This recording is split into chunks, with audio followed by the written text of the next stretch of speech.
So we've got our Midnight player here on the left, and we've got Shigaraki 2 on the right. Shigaraki 2, a 7-hand size, 19 health character, and whenever he deals damage, he can respond, commit a foundation to get a momentum. That is a huge resource to ramp, and then he can spend that momentum to remove any card from his card pool. Meanwhile, on the left side here, Midnight, of course, has an E-commit to discard any number of cards and then draw that many cards, and an enhance to commit one foundation, and then change the speed of an attack based on how many keywords are on that attack.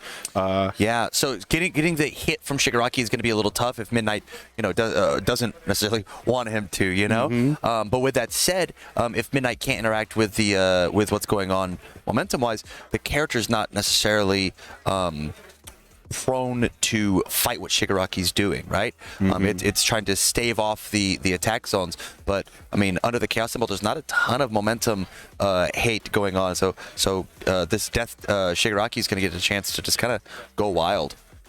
Yep, and we're seeing from the early builds here, we have the death symbol, it looks like, for our Shigaraki 2 player, and we've got the chaos symbol, it looks like, for our Midnight player, and having to commit Midnight early to pass that build, not the worst thing ever, because that speed hate or speed pump enhance is playable while committed. Correct, it is, but in order to make that speed pump happen, we do have to commit resources, and this turn of dust is going to say, hey, commit a couple more.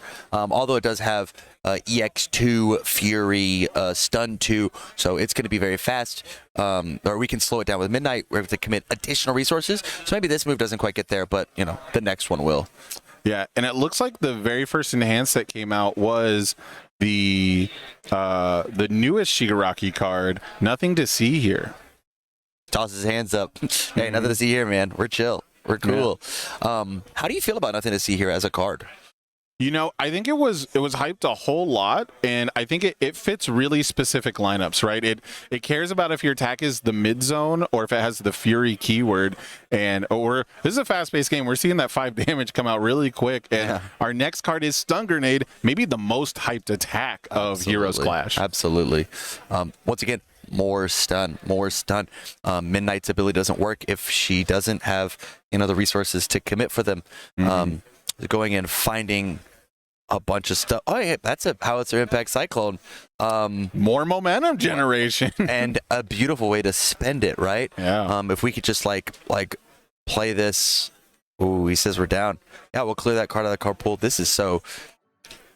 Ben's moving quick. Yeah, that card leaving the card pool is going to ramp up our stun, right? That's a great synergy. Yeah. And we're jamming the dunks. I mean, Impact Cyclone, checking Impact Cyclone. That's a true combo in our game. Right, true combo. I love that.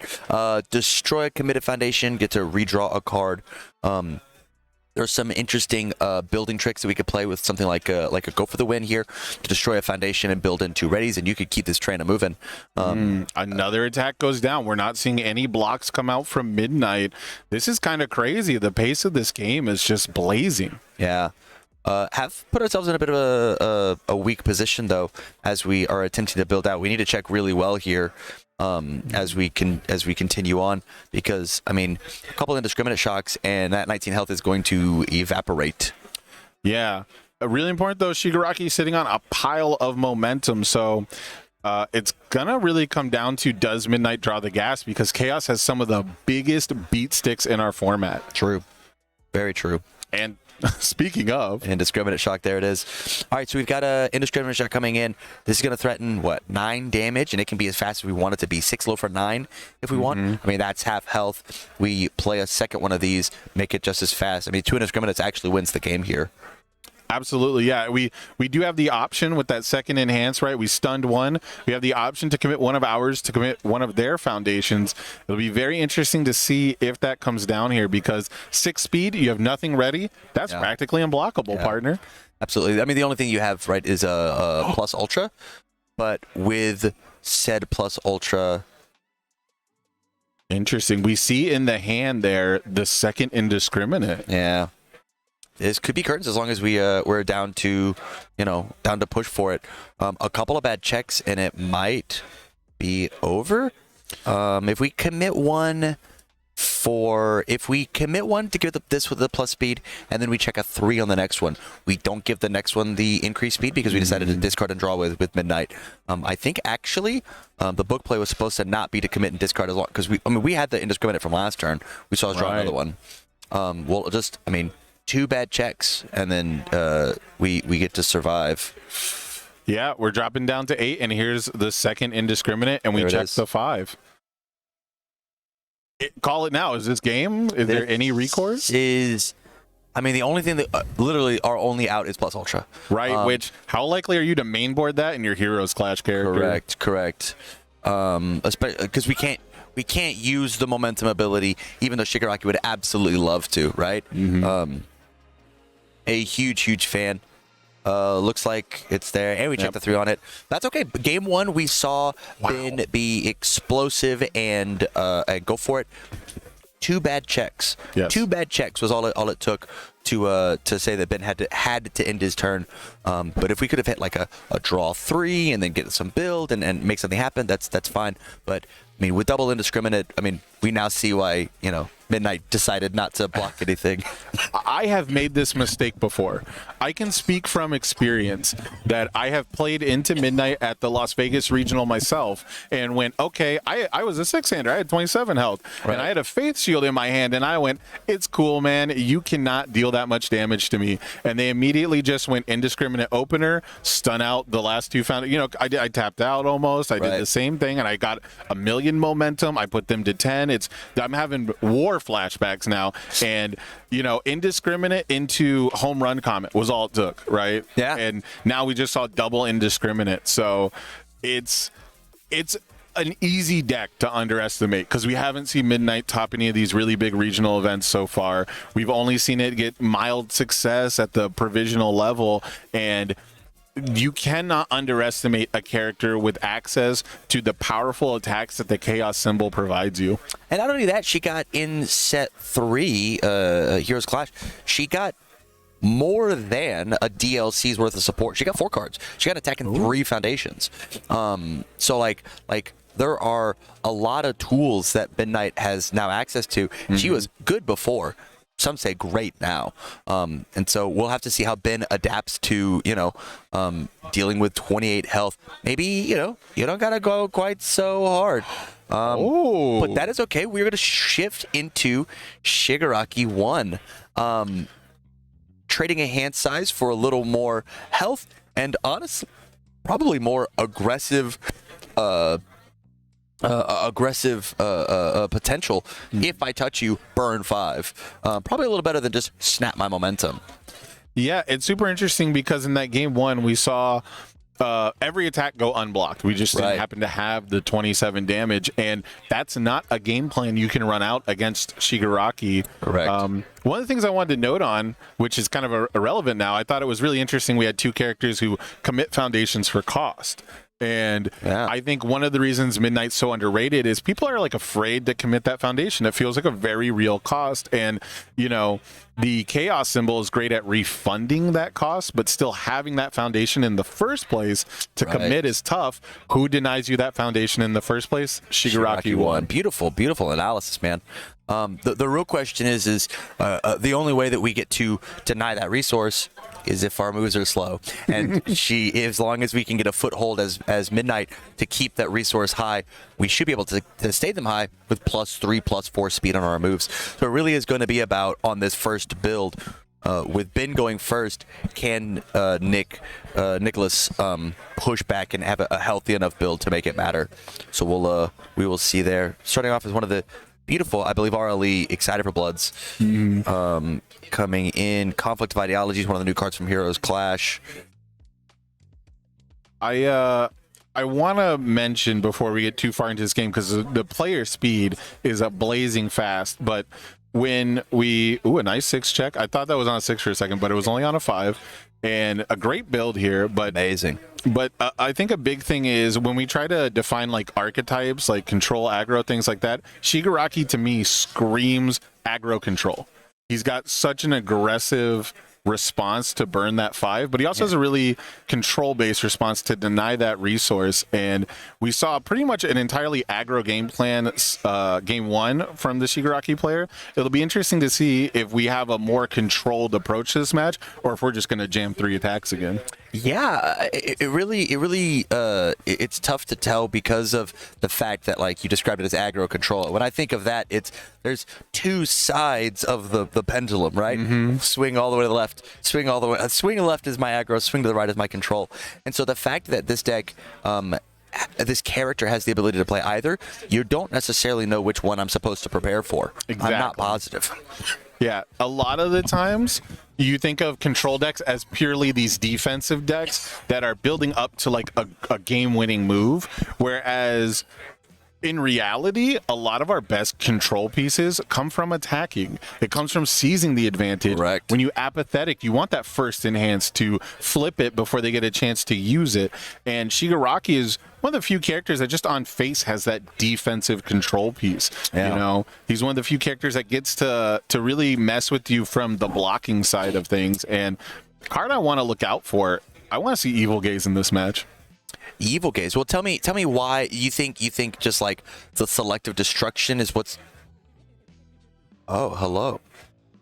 Oh, he thought it was going to momentum, but we're using it for a check. Correct. Speaking of Evil Gaze, we checked Evil Gaze. Instantly snap the momentum. So the first move that we have is a detonation launcher. Yes. Right. So we use detonation launcher and then have gigantic explosion, which we could bring up on the screen. One of the provisional promos. This card is an absolute beating. I selectively destroy 2 of yours, you selectively destroy 2 of mine, and I get a damage bonus equal to everything.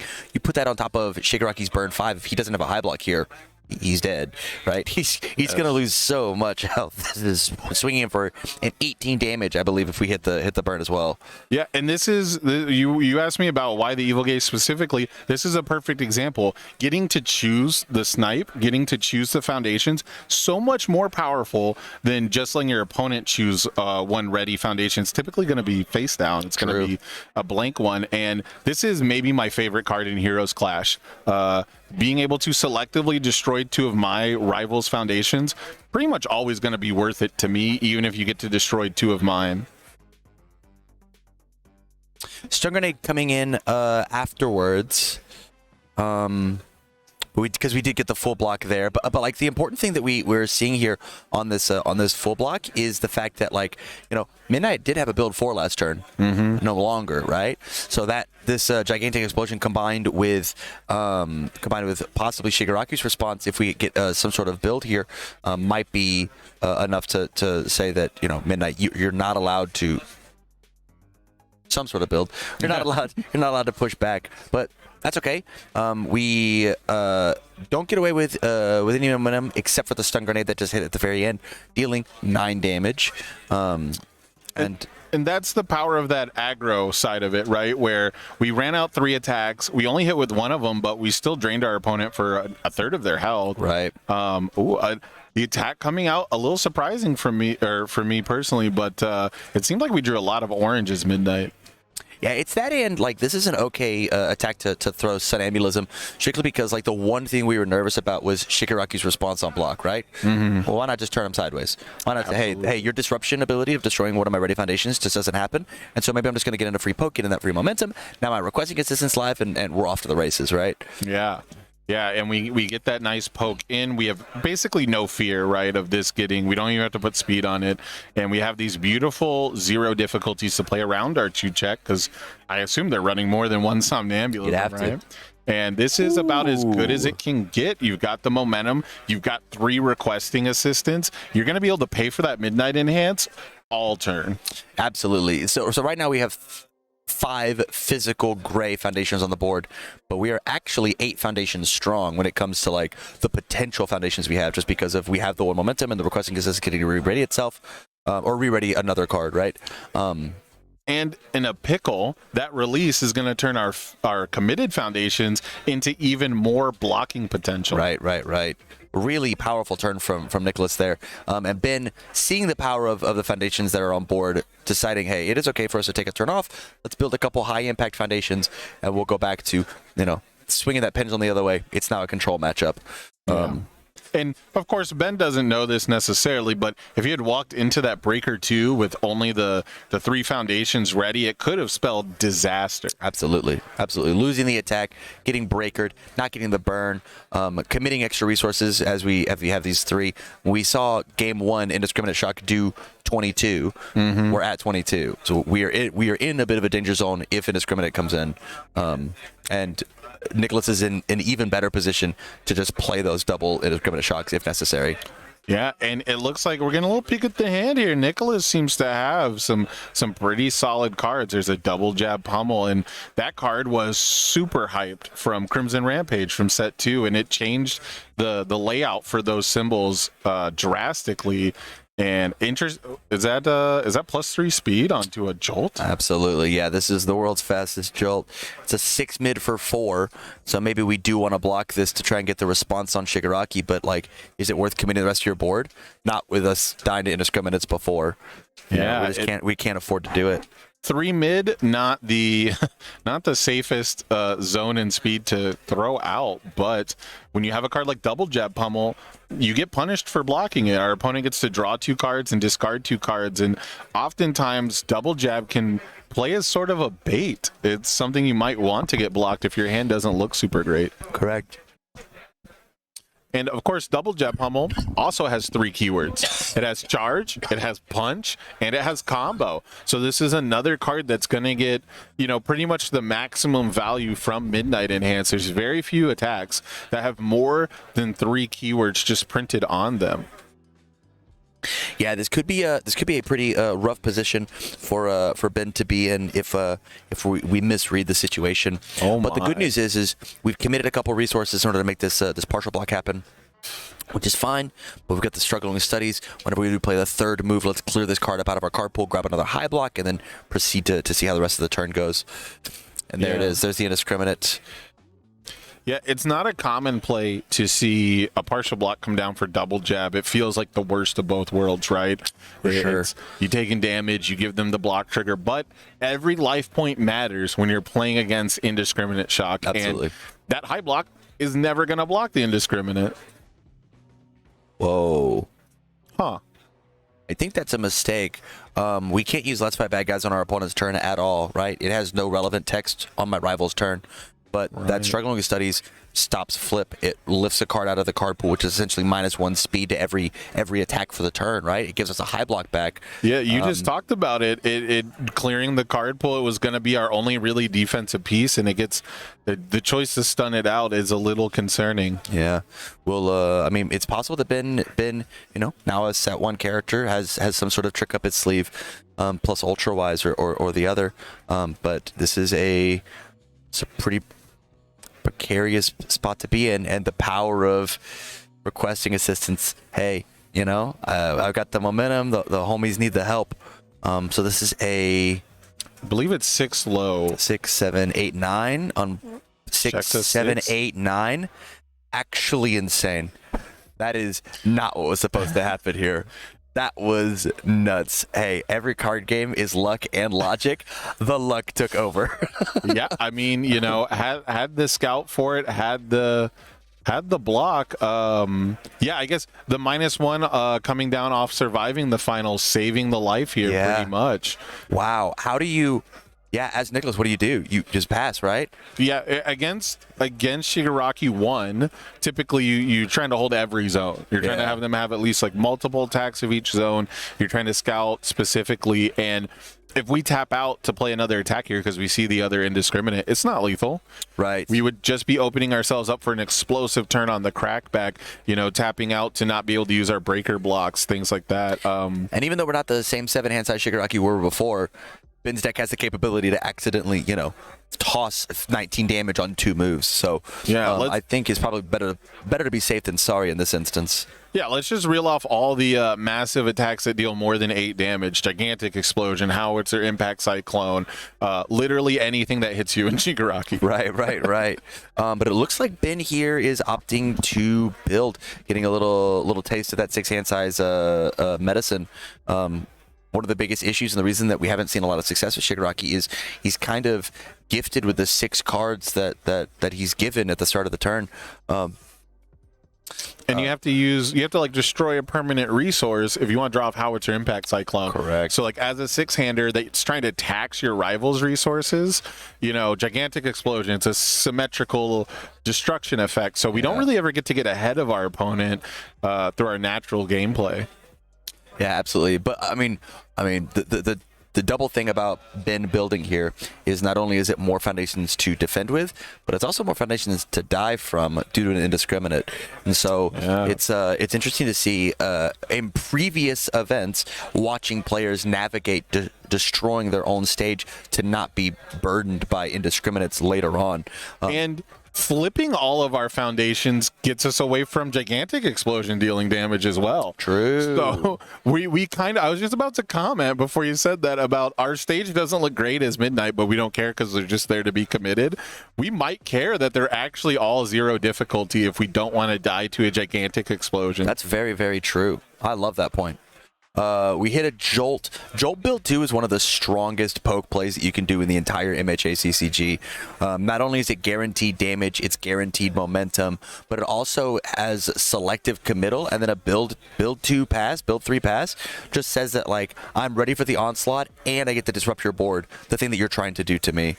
But it's Ben's turn, and Ben has decided that we want to go in, playing that stun grenade, attempting to rip some cool moves off the top.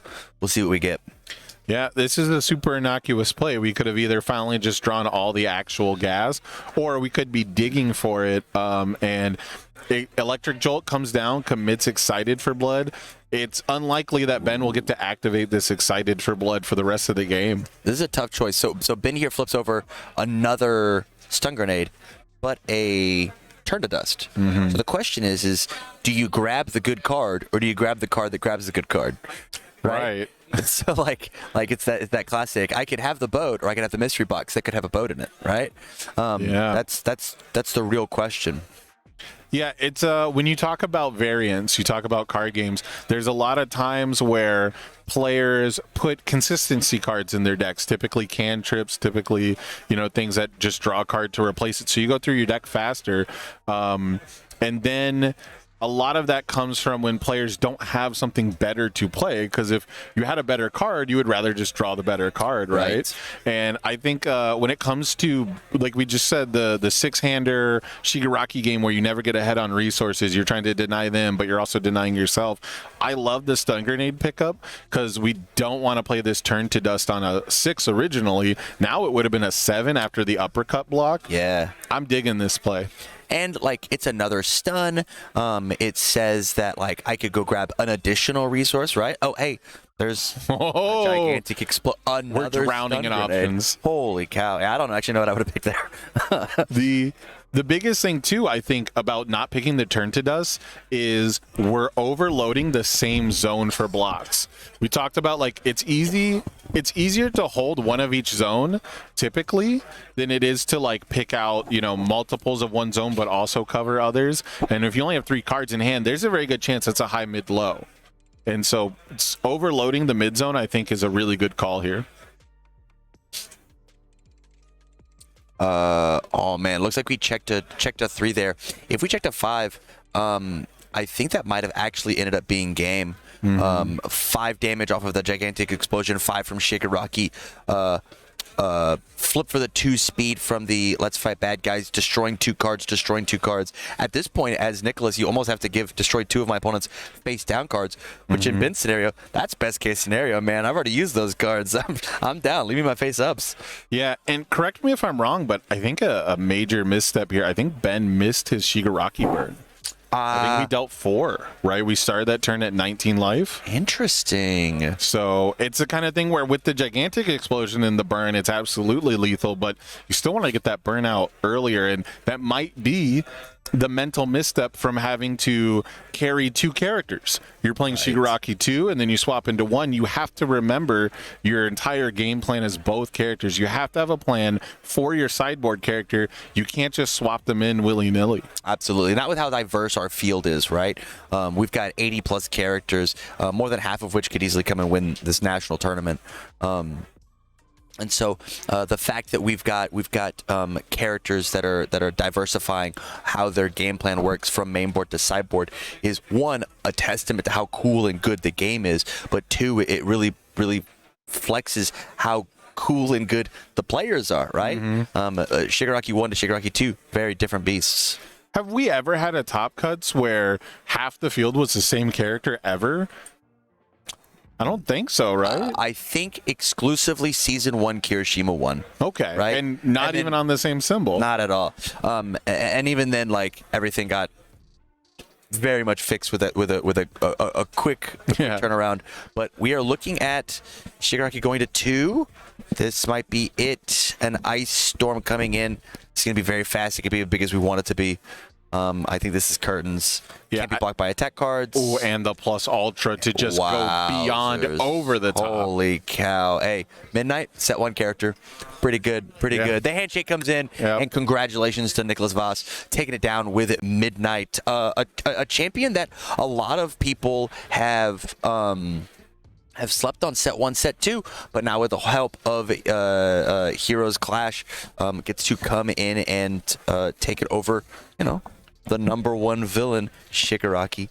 Yeah, we saw the somnambulism give us that really safe poke turn when otherwise we probably wouldn't be able to, right? We would be like a little afraid of losing one of our foundations. And so we're seeing the power of the Heroes Clash, but we're also seeing the relevance of these set 1 characters. So even though we've gone, past set 1, past set 2, all the cards are playable. All the cards are live. You cannot sleep on a single character or symbol. Absolutely, absolutely.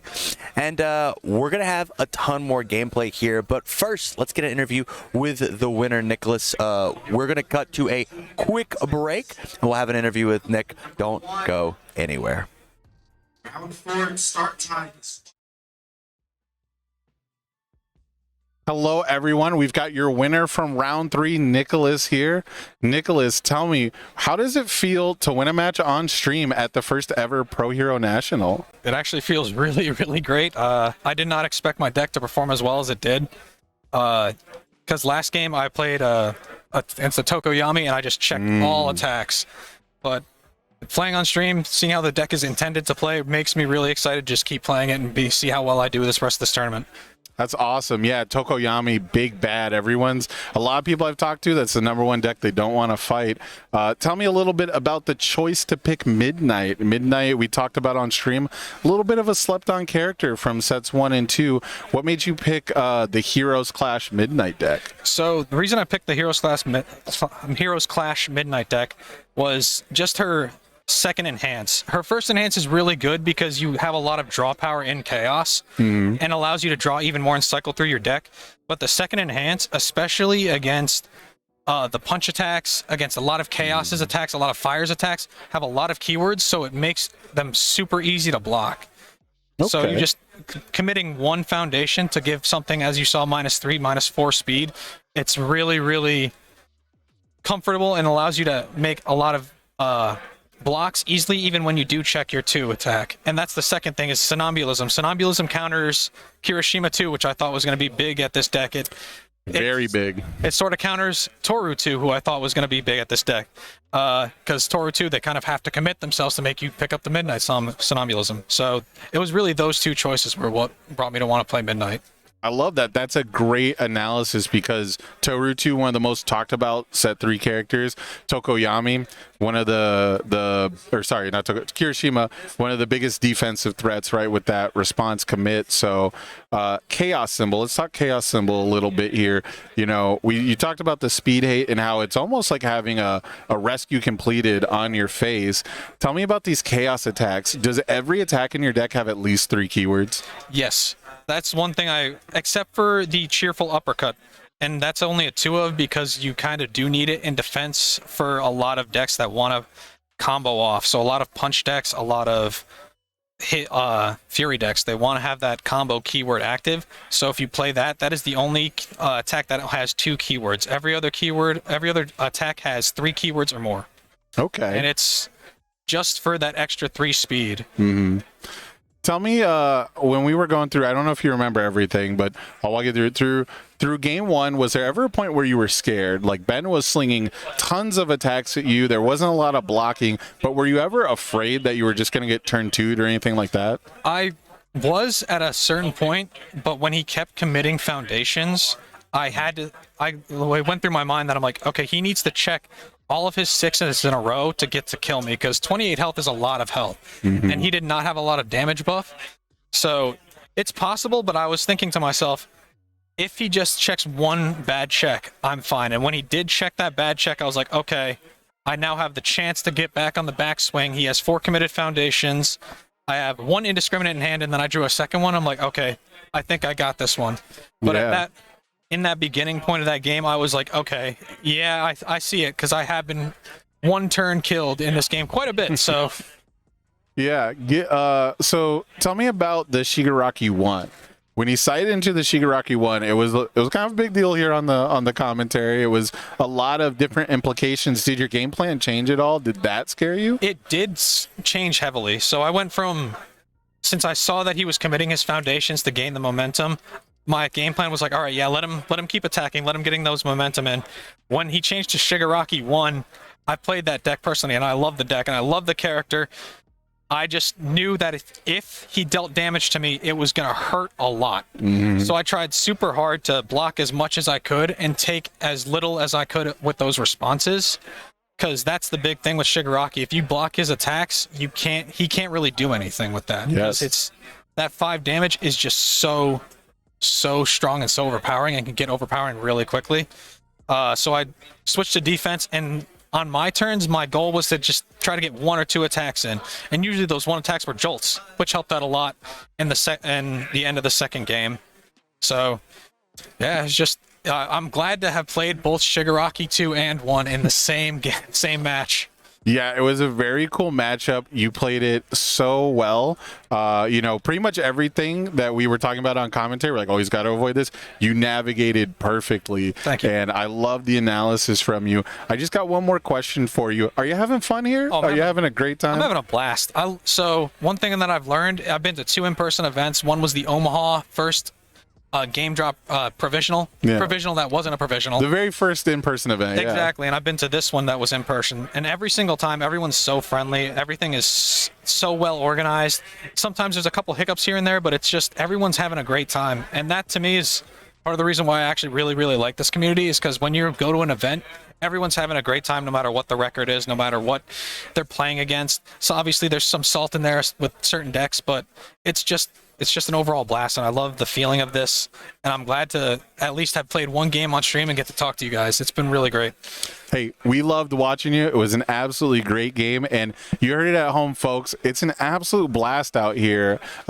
We are going to take a quick break before our next round. Congratulations again, Nicholas. Thanks, sir. Thank you Appreciate for doing this interview. We'll see you guys in just a few minutes. Don't go anywhere. Thank you.